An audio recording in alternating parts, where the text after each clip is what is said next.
শিৱসাগৰৰ নাজিৰাৰ খামুন অভয়পুৰীয়া গাঁৱত বাঘৰ সন্ত্ৰাস। শিৱসাগৰ জিলাৰ নাজিৰাৰ বৰফুকন গাঁও পঞ্চায়তৰ অন্তৰ্গত খামুন অভয়পুৰীয়া গাঁৱত বাঘৰ সঘন উপদ্ৰৱত অতিষ্ঠ হৈ পৰিছে অঞ্চলবাসী ৰাইজ।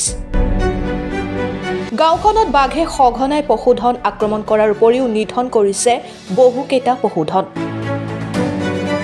ফলত ক্ষতিগ্ৰস্ত হৈ পৰিছে কৃষিজীৱী তথা সাধাৰণ লোক।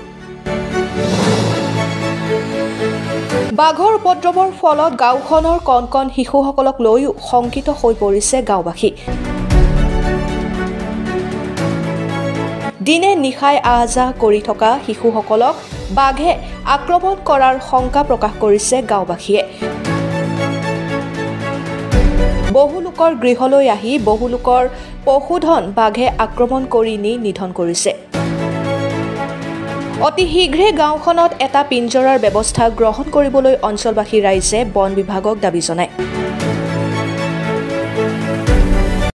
আপোনালোকক কি ক'ম কি জনাম উপায় নোহোৱা হৈছে আমাৰ এই খামুনভূপীয়া গাঁৱত।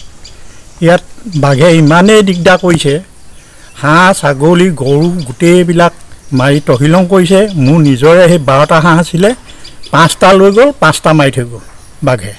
আৰু ইয়াত কাৰোবাৰ ছাগলী মাৰিছে, কাৰোবাৰ গৰু মাৰিছে, কোনো উপায় নাইকিয়া হৈছে। গতিকে বন বিভাগক আমি অনুৰোধ জনাওঁ যে তেখেতলোকে কিবা এটা ব্যৱস্থা কৰে যেন, কিবা এটা গঁৰাল চৰাল দি পিনি কিবা বাঘক পিঞ্জৰাবদ্ধ কৰিব পাৰিলে আমাৰ এই দুইখন গাঁৱৰ মানুহখিনি কিছু উপকৃত হ'ব। গৰু ছাগলী মাৰিছেই, এতিয়া ৰাতি ওলাবলৈ সৰু সৰু ল'ৰা ছোৱালী দুটাই ল'ৰা ছোৱালী নিয়ে দাঙি নিয়ে বুলিহে ভয় হৈছে।